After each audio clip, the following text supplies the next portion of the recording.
Welcome to the Digitally Dream Out the Ground podcast. I'm your host, Parsa Motavalli. I'm joined today by my host of the most, Parsa Motavalli. Parsa, how you doing today, baby? Thank you. I'm doing great. Thank you for having me over again here. Just look at my, second podcast here last week. It's been a few months now. Yes, it has. Yeah. Yeah. Again, thanks for having me on board. Yeah. Awesome. It's a great friend of mine. Awesome. Amazing. Appreciate it. Yeah. So awesome. Can you start off with where have you been over the last few months? Just obviously again, all you who do listen, if you do, I've just obviously been, kind of revamping both the platform, revamping kind of the setup, this space, which you're going to see shortly, both on Instagram and on YouTube, obviously, and also kind of reconsidering the concept of the podcast and reconsidering, a lot of other things.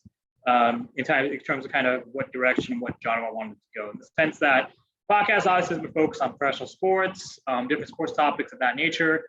I'm looking to now obviously combine a lot more kind of work-related topics as well, such as agile, Scrum. Obviously, for me, those of you who don't know, I give virtual summits a lot. If you're watching the YouTube channel, you follow me on LinkedIn, or connect with me on LinkedIn, you'll see that I do give a lot of virtual summits. I'm hoping to loop in some of that into this next phase of Digitally Dream Out the Ground podcast. Just basically also been moving and so that's another thing. So really happy that I'm all situated now. Pretty much we'll see how it goes. Then looking forward to the next chapter. Awesome, man. That's great, man. I'm happy how things are. It's that time of the year again. It's the off season, man. There's a lot to talk about and all that. And, we're both NBA people as well. At this point, everything going on free agency. Lakers. How do you feel, man? What are you thinking about Kyrie, man? What do you think? Yeah. Kyrie, for me, I hope that, they can make something happen, but, kind of what Shannon Sharp said on FS1 the other day, that $47 million Russell Westbrook's contract on the cap, and obviously the fact he's opted in, is looking kind of ugly. Obviously, Kyrie also opted into a $36 million. It's just going to have to be something worked out between the Nets front office, whatever Sean Marks can still salvage, and obviously Pelinka, right here in California, obviously SoCal, LA. They're going to want some other assets too, and maybe some picks or something with it first round. I don't know how. Yeah. Well, here's the thing. KD wants out now. And that just, I didn't see that. I don't even know where to start when that happened. And I'm thinking deep down, the most logical thing that happened was, even though Kyrie opted in, I think they had a discussion. Kyrie just said, yo, I'm out of here. Yeah. So that's what I think. That's the only reason why I think that KD's leaving. Because otherwise, I'm like, why would he leave that team? And I think that's what's happening here. Go ahead. Yeah, and I think, there's layers to that, right? The reason I'm saying that is because, when you think about it, KD and Kyrie, they joined the Nets together. And KD followed Kyrie to go to the Nets, right? 2 years ago in free agency. And it's a situation where basically KD is obviously for all of his greatness in Golden State, I was able to obviously get to witness some of that during his first NBA Finals run with the Warriors 2017, 5 years ago. 2017 Game 2, got to see him just dominate. And that's one of the greatest teams in postseason history. If anyone doesn't know about 2017 Warriors, you probably already do for watching this, but 2017 Warriors, 16-1, 16-1. They basically broke the 2001 Lakers, postseason record for most wins, and best postseason record in a single postseason. But basically, back to the point, KD left the Warriors because he didn't feel like it was part of the locker room, didn't feel like it was part of the family. Obviously, the Warriors have just won their 4th championship in the last 8 years. That's tremendous. So KD followed Kyrie, and the Warriors, and was a situation where you had championship pedigree and veteran leadership. You had the head coach Steve Kerr, who basically the culture ran through him. You had Steph, you had Clay, you had Dre, all guys who had finals experience. You were expecting some of that as well with Kyrie, because he also had some of that playoff experience with LeBron, but he was never the guy to lead that team, right? And KD was expected to just be the best player, but he wasn't expected to. He was not expecting to kind of wear that veteran hat that everyone was expecting to wear when he went to Brooklyn, right? Obviously, when the Kyrie situation devolved, when Steve Nash started empowering him, obviously, I think it started off. My personal opinion is when they let go of Coach Atkinson, because Kenny Atkinson is a great coach, right? He just won, with the Warriors in this last offseason. So you let go of Atkinson, you put in Steve Nash, who the players want. Steve Nash is not the type of guy to get on guys and basically hold them accountable. Steve Nash is a player's coach in the sense that he's so player friendly. He's not going to tell Kyrie or KD, hey, you guys need to get you in your assignment. You have to be the leader of this team, like Eris Spoelstra did for LeBron in Miami, right? Mm-hmm. He's not that type of guy. No. Steve Nash is too nice. Obviously with our Lakers. And his plan was just to basically let KD and Kyrie have the ball. Let KD have the ball. Yeah. Just do something. Against Boston, just KD have the ball. Do something. And we saw how that played out, right? It didn't work out. And so obviously, kind of with that, with KD, with Kyrie, with that whole situation involving Kyrie is the one who basically needs to be held accountable for that, right? And I obviously love Kyrie. He converted to Islam. He helped out, Pakistan youth, right? He's still a legend in my book, right? And obviously, we remember what he did with LeBron. It's incredible, right? I mean, those clutch shots in the postseason, right? But I think with that said, Kyrie, KD, KD wasn't intentionally gonna have this thing, devolve. But Kyrie basically, Steve Nash basically dared Kyrie to say, or he basically not say, but Kyrie basically was saying in the events leading up to Steve Nash's hiring, right? That hey, I don't like the way that this organization's going. I don't like the front office. I don't like ownership. I'm gonna burn the house down. Steve Nash basically empowered him and said, okay, you want to burn the house down? Here's the gasoline can. Yeah, very much. I mean, and he afterwards, after they lost, like he was saying, like, oh, I'm gonna manage this place with KD or something. Yeah. Like, what the? I mean, and that to me is just the most ridiculous. I don't even know what to say. Yeah, I mean, and you take all that consideration, right? You had obviously the Kyrie KD dynamic. You had Steve Nash as the head coach, who was not a head coach, right? Who's now obviously out the door, probably, right? Yeah. You had Sean Marks, who didn't know. I mean, I think a lot of this goes on falls on Sean Marks' shoulders because he's the one who orchestrated this deal to get all three of them. Yeah. James Harden, KD, and Kyrie together, and then he let Harden just go, and that trade was a failure. I mean, Ben Simmons is not a good complement piece to either one of those guys, right? So, anyways, I think with KD and Kyrie, I think we'll see if the Lakers can score him, but. I mean, that's another thing. I mean, you got to take consideration his past history too, right? I mean, it's not that it's an instant plug and play. Like, okay, yeah, you get him and he's gonna dominate, but he will have something to prove. He will have something to prove. Obviously, with all this kind of offseason noise surrounding the Nets, and I mean, I do hope that, yeah, I mean, with some like it could work some magic, but it's gonna be really difficult with Westbrook on the books. That's the tricky part. I mean, honestly, if they can get him. And just get rid of Westbrook because there's going to be other players involved in that trade. Right. It can't be just They're going to want more Westbrook, and he's Westbrook's not very hot right now. Well, I over the years I've loved Westbrook too. Yeah. He's been a guy like on and off the court, But I love all these guys. Yeah, but it's just like this. He doesn't have it anymore. I mean, his shot's gone. His shot's gone. Well, I mean, the thing is, I mean, they said this years ago. Westbrook, this league is not designed for a Westbrook type player. Westbrook a type player, meaning that you can't have a player who just drives to the basket every possession. You need a player who can basically really kind of play off the ball, be able to catch and shoot, and obviously Westbrook is what, a 30%. Yeah, that 3-point shooter. I mean, you're basically past your prime now. It was different. OKC because he was obviously a player that's athletic powers, and you had KD. Yeah. So yeah. I mean, you had KD, but also, I mean, you had a team that were basically you had players who Westbrook could play off of. Yeah. Shai Gilgeous-Alexander, for example, right? I mean, obviously Westbrook leaves, CP3 comes there. You see how good Shai is now, right? He's borderline superstar, franchise player for that team. You see guys like Steve Adams. So I mean, there's guys who Westbrook could feed the ball to, right? Yeah. But then you pair him with another ball dominant player in LeBron, as well as another ball dominant player in AD.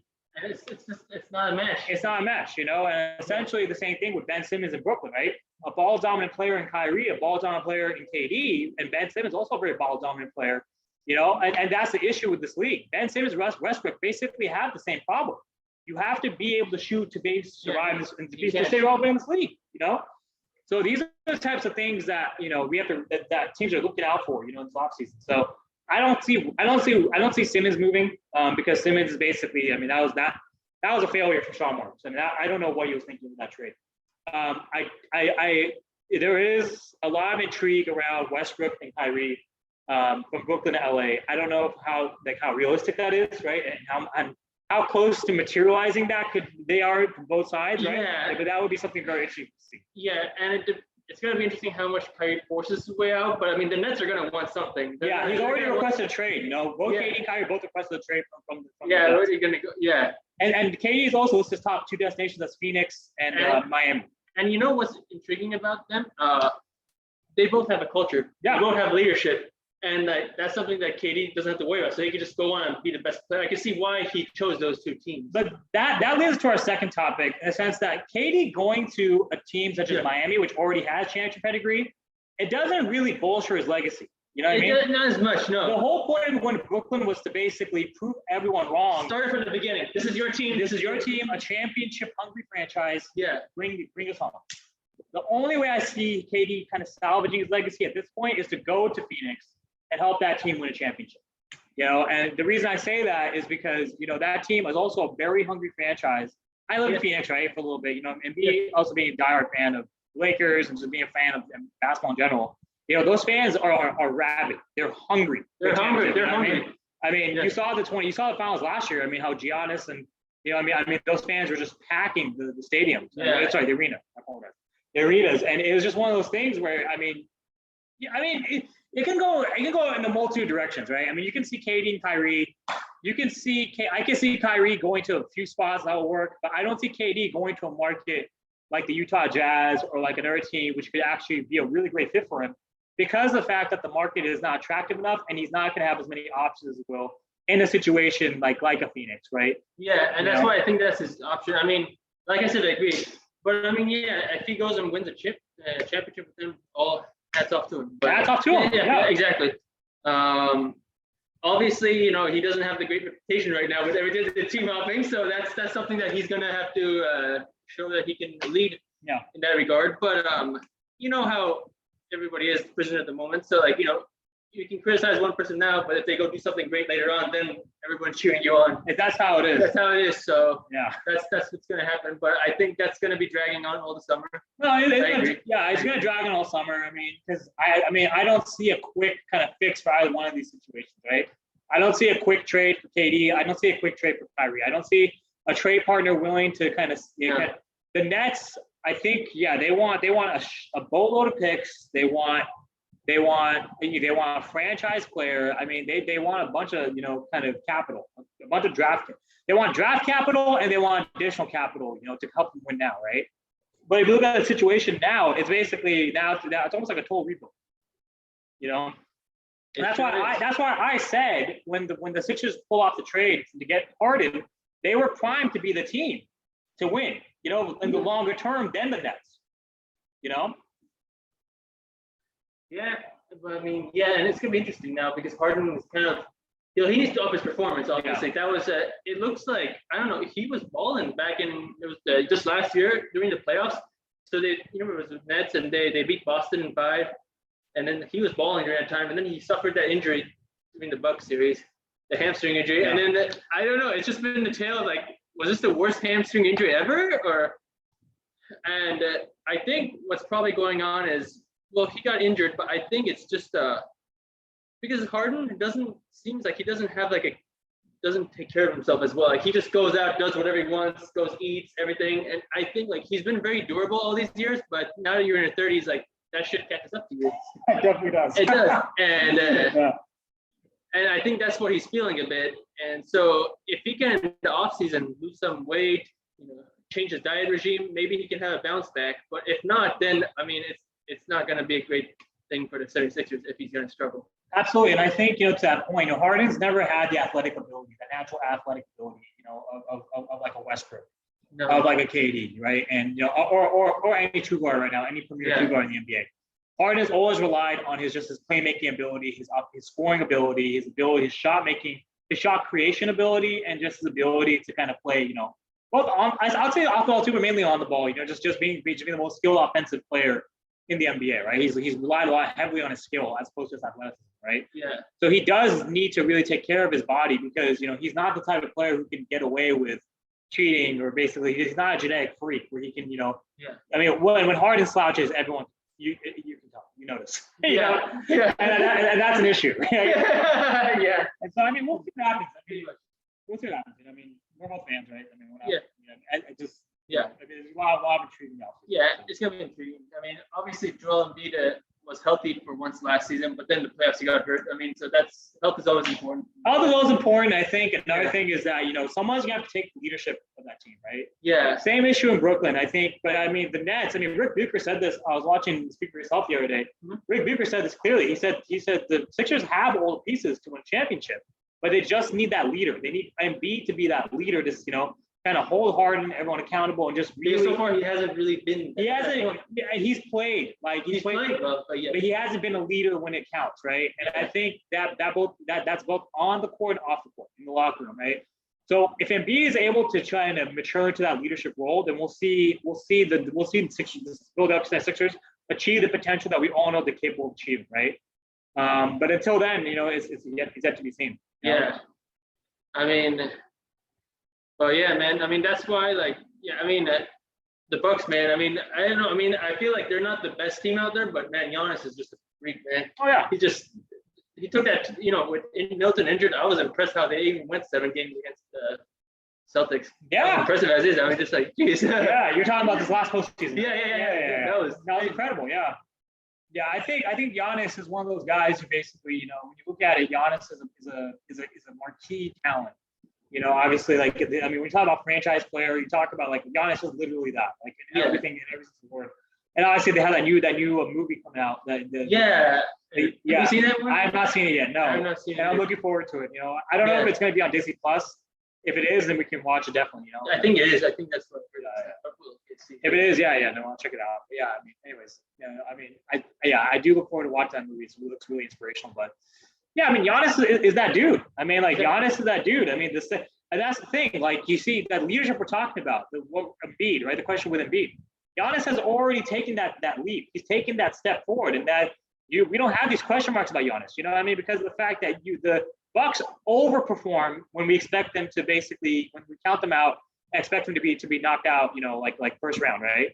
I mean, this is the time. He doesn't have anything to prove anymore. He does. Well, I mean, depending on how you want to say it. Absolutely, no, I agree with that. I mean, what does that prove? He's already a top 75 all-time, great player.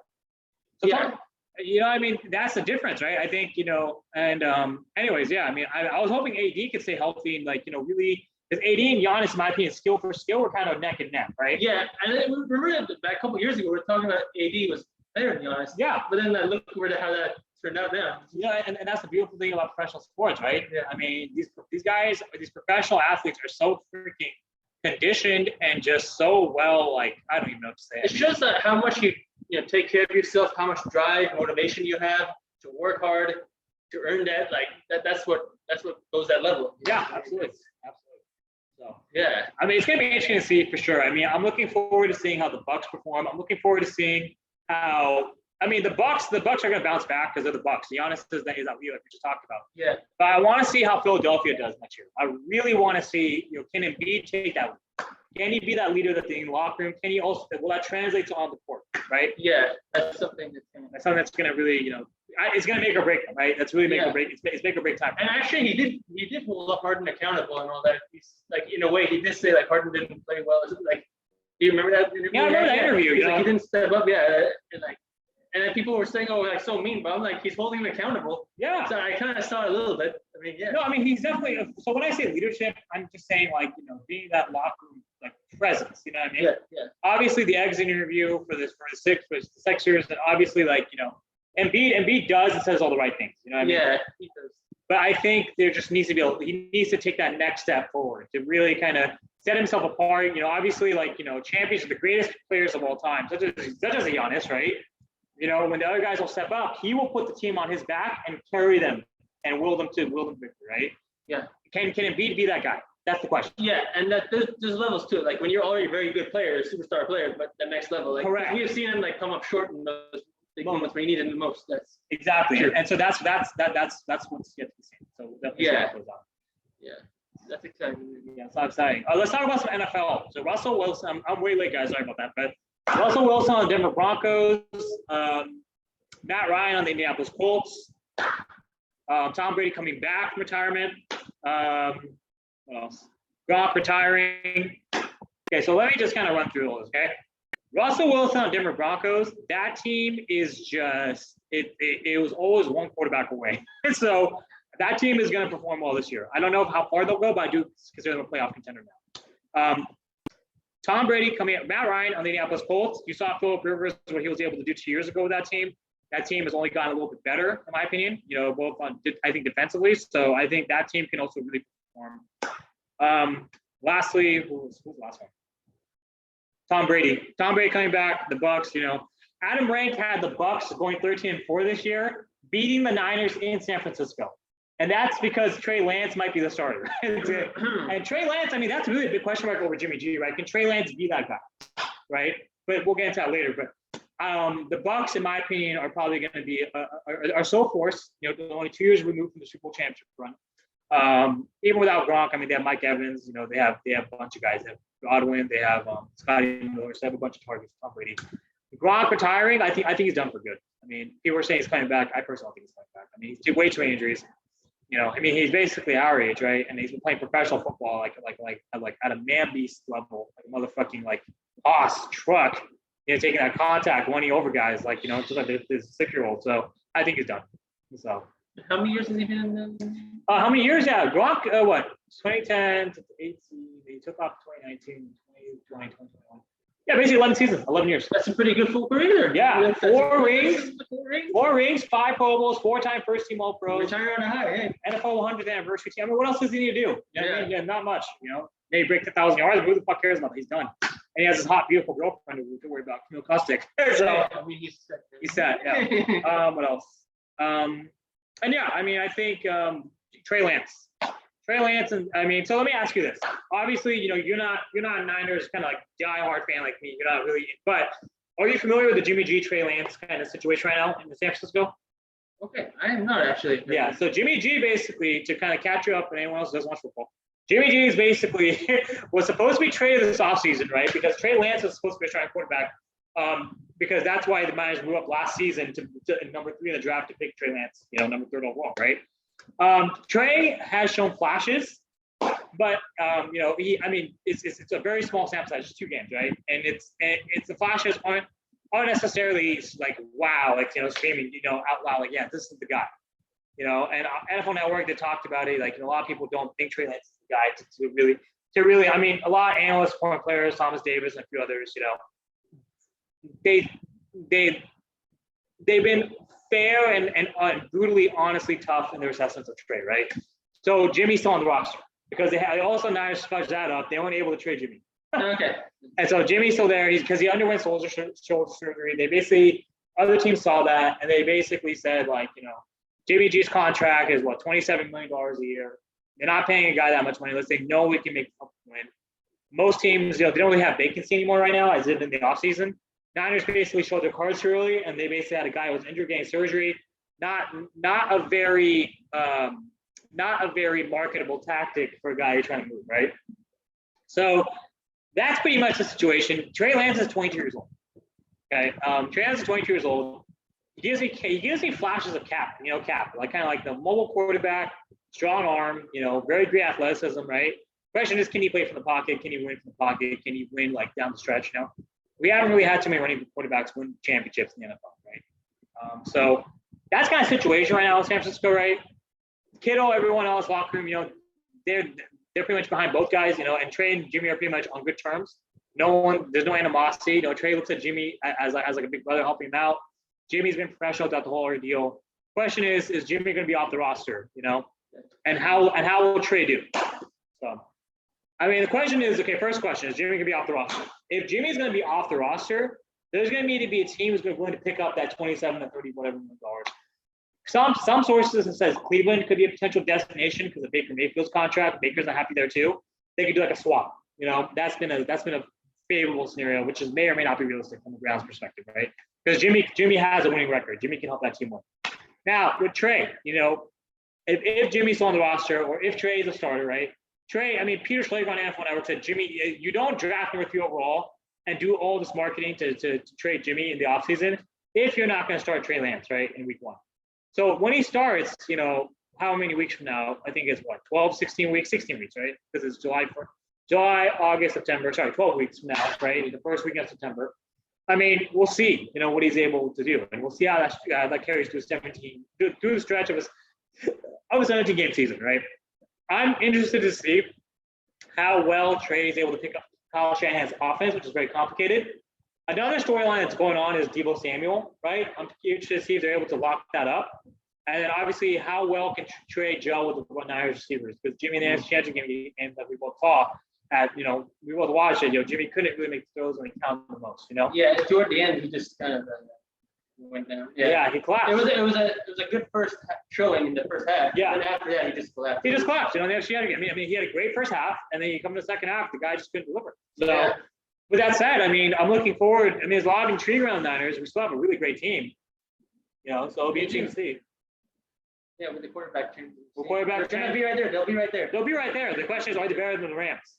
That's Are they? Maybe not. Probably not. Because Bobby Wagner, arguably the greatest middle linebacker of this last decade, which he is now on that team. To replace. Not even replace anyone. He's just there. So the rich get rich. Yeah, the rich get richer. Yeah, the rich get richer. Yeah. Exactly. And so, we'll see. I'm happy for the Rams because California, but even though they're a divisional rival, but Niners, man, it's been heartbreaking this last decade. Just game this year. Yeah. And you've been to 2 finals and everything. 2 Super Bowls, but it's great that they made the runs. You made runs. You just get the final. So it'll be interesting to see how it plays out. But anyways, that's the Niners. So what else you got? So in general, who do you think is your favorite to win the Super Bowl next year? Oh God, man. There's too early. There's too many things that need to play out. Like I talked about the situation. If I have to pick right now, I'd probably just go with the Rams because of the talent. Obviously, people think with Tom coming back, Tampa Bay, right? Then basically, they should be the favorite. Yeah, the Bucks. The last 2 Super Bowls, that seems to be like my number 1 and 2. You can go either way, I think that makes the most sense. The last 2 Super Bowl champions are favorites unless otherwise proven. I like that. Yeah. Safe.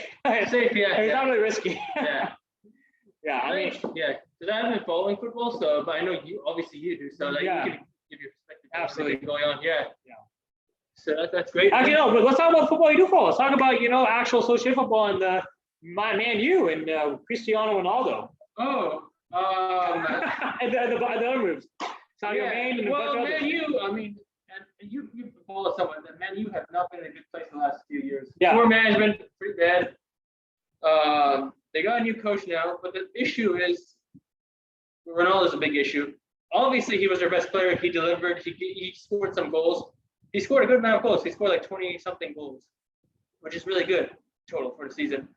But I guess the issue is I say keep Ronaldo for 1 more year and then just try to get some new pieces. And it's going to take several years for that team to transition to get competitive again. I think that's it because they're not in the Champions League. Right.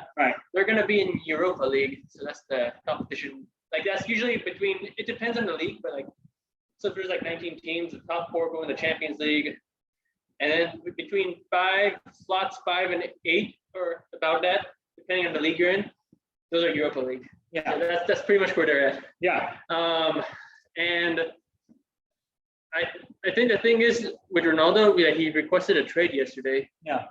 And I don't think it has to do with not playing in the Champions League because if that was, he would have said quit or said I'm leaving a couple months ago when their season was over. Yeah. So what I think that is that Man United haven't been very proactive this transfer window. Yeah. Other the teams have signed multiple signings now. And, I don't even know. I think they signed one person. I don't even keep track, but they haven't. They haven't done anything. Pretty much. They're trying to get Frankie De Jong, which is a midfielder in Barcelona. I don't know how that's going right now, but because they still haven't worked him out. What's interesting is Barca want Lewandowski because Lewandowski wants to leave and he wants to go to Barca. Yeah. And so. And you're a diehard Barca fan. Yeah.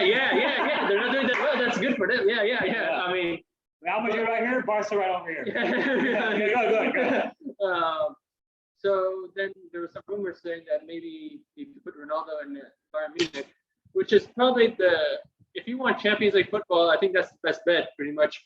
And then he's gonna score goals. He'll score your goals and all that. But I guess the complaint, one argument is that his style doesn't fit the team the way they play because they like to press and all that. Yeah. Ronaldo's not a press player. I mean, yeah, but I think that's his option. I think Roma had interest in him, which is possible. And then I don't know about Chelsea. I don't know. I think there was in a rumor, but I don't know if they would get him. No, I think it's going to be a different Bayern Munich or something.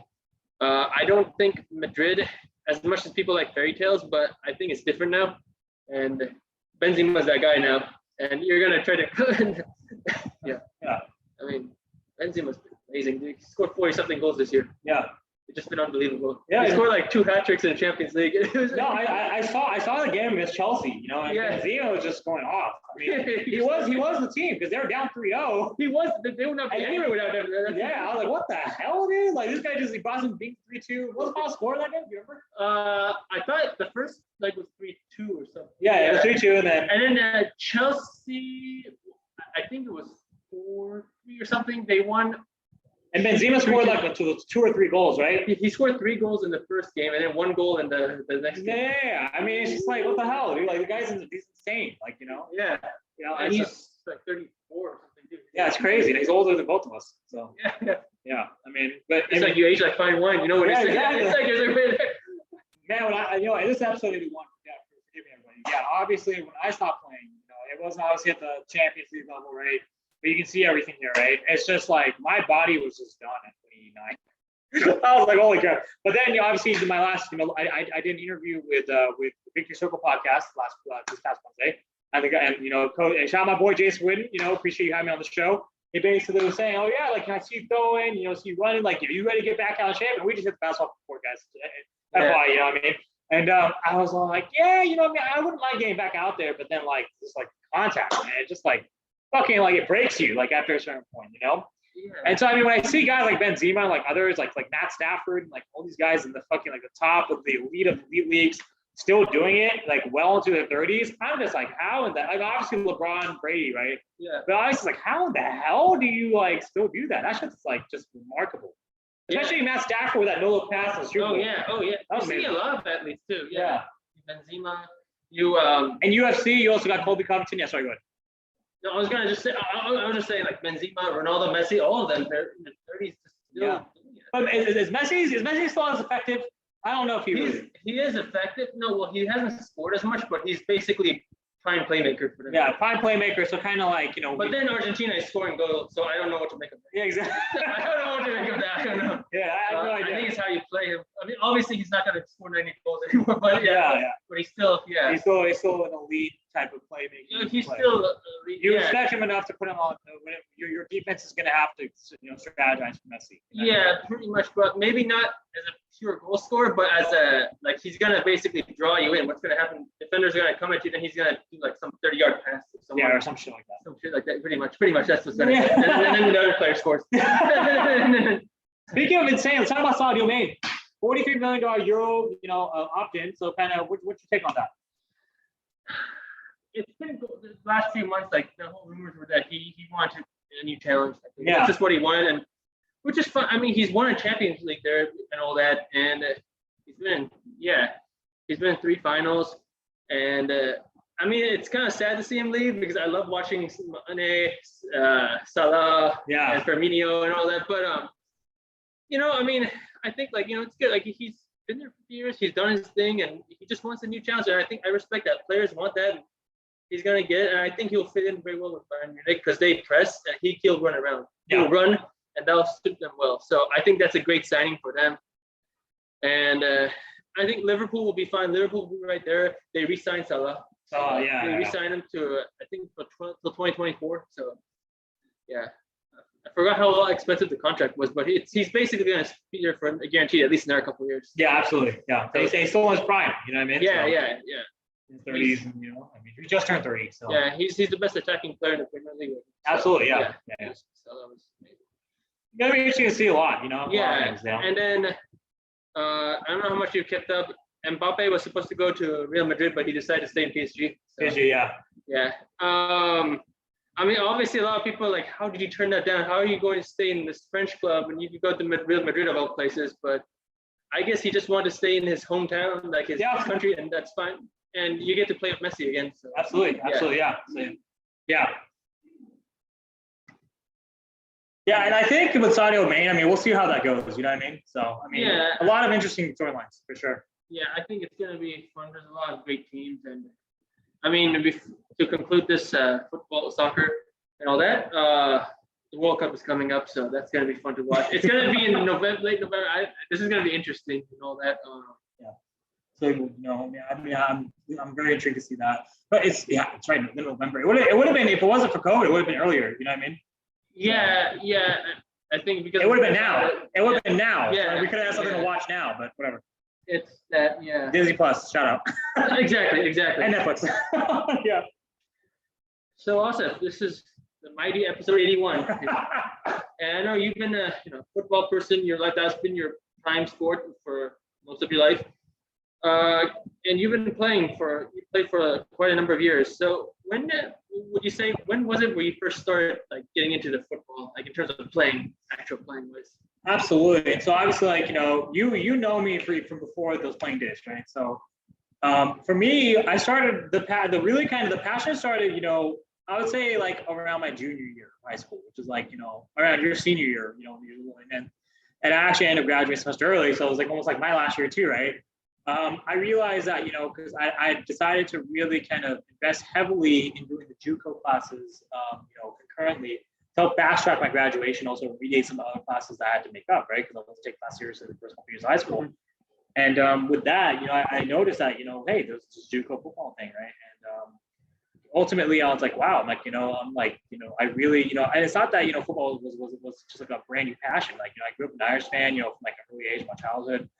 Through my adolescence, got to watch Brady and Manning, and that was around time, right? I mean, Brady Manning won his first Super Bowl, and around 07, obviously, like, that's when I really wanted to really start playing, and around then was that was when I would say when I really got into it, really for myself. So I got a personal trainer that summer, between my junior and my senior year, and I started, conditioning with him that 24-hour, and then I did weight training, that fall with Coach Brown, Willie Brown, football, right? I don't know if he's still there. Anyways, and then that was kind of pretty much when, I got into it. Now, after I was able to graduate a semester early from football. After that, I decided to enroll, at the JUCOs, and I was using that fall to figure out, which JUCO I could go, because, Coach Mannion, who was the coach at the time, who now the coach at, at high school in Oregon, whose son Sean Mannion is in the NFL, right? And I keep referencing him, right? He was a really kind of, guiding figure who said, like, the school's been kicking ass football for how many years. Even our best players don't go play D1, because that's what I told him I want to play D1. But he said, he was very honest with me about kind of the prospects and the actual, potential of that, right? And essentially, that was to me about kind of like a motivating factor, because it's like, well, okay, I understand the odds are stacked against me, but I can do anything I want to if I set my mind to it. So that's when I figured out, hey, like, I spoke to him. He said, yeah, go ahead and reach out to JUCO, see how that works. Start reaching out. Lo and behold, Chabot said no. DUC said no. all like the local East Bay schools said no. And then, lo and behold, I had to finish my math class at San Jose College. And I talked to Coach Connor, and then I met Coach Doug the next day of practice, went out, and the rest is history, So around 07, early 08, that was pretty much when I really got into it. And, I wrote my own story from there. Yeah, that'll be 07, 08. That'll be basically, my first year in Humboldt. That was right then, yeah. Yeah. That's when we started hanging out. Yeah, my senior year, your freshman year. Yeah, we started hanging out. Yeah, we did hang out. Yeah, and I remember you going, I think it was, yeah. And I believe that was the summer of 08 was when you were doing some training too. You started training, yeah. Yeah, I was training that summer. I was, because that freshman year was almost like kind of like a redshirt year for me to kind of just learn. And another thing during that year was just kind of that was Coach Doug's last year, and he's been on the show, obviously, like, he was like one of the early episodes I've had. Trying to get back on, we'll see. But he's on the Ravens now, right? He's Washington was coach of the Baltimore Ravens. So, you can see how effective he is, right? But with me, obviously, I was using that summer to kind of really learn the playbook, really understand, because I was on scout team and I was going to play special teams. That's my opportunity, right? To kind of get on the field, because all these other guys who had years of experience, natural athletic ability, they were obviously going to get, the majority of the starting reps, especially the returning sophomores. They're going to get the returning reps because they knew they're just better, right, at that point. So for me, it's just kind of, getting this 135-pound body up to speed, both, physically and also mentally, to know kind of what my assignments would be, what blocking meant, what lane integrity meant on kickoff, what how do I pull, how do we pivot, how do we, what, kind of what a gunner does, kind of what up back has to do with calls are on punt. These are types of things, you just have to know, no strategy, no formations, right? And so that way, whenever my number is called, I'll be ready. So yeah, that's pretty much it. I think that summer, and then next year, obviously, Coach Dub, he left for Fresno State. He got an opportunity to go coach at Fresno State. And so that I decided to go West Valley after that, and Coach Wink, had a great conversation with him. Who's now ironically the head coach of San City College. Coach Wink, my coach, not head coach of San City College, he gave me a great conversation. And he gave me a continued opportunity there, rest of history. That's cool. And I know that you've been from your history, like you're in special teams. That's what you've been specializing in. Yeah. Have you played in other positions too, or are you just primarily special teams? Yeah, I mean, special teams was kind of like the way for me to get on the field. It was the opportunity, kind of like the vehicle for me to kind of showcase, what I can do. Blow blocking, punting, not punting, sorry, blocking. Obviously, calling, plays on punt. Obviously, gunning, tackling the return man. These are types of things, obviously, and it may not mean anything to anyone. But to me, yeah, that was kind of, my primary, that's where I got my most bread and butter, right? But no, I was a rotational slot receiver, also wide receiver, rotational, but obviously, the depth chart, being what it was, like I told you, right? Going from one school to another, learning a new playbook, I wasn't gonna get that many opportunities, right? That many snaps. And if I wasn't able to target it because it'd be, so late in the game that, the score was already decided by that. So special teams was kind of the majority of what I played. I played slot. There are times, either, sometimes as a primary, but mainly as a decoy. And then, yeah, special teams, punt, kickoff, kick return, blocking for my return man, basically, or tackling the return man on kickoff, being the up back on punt, coming for my punter.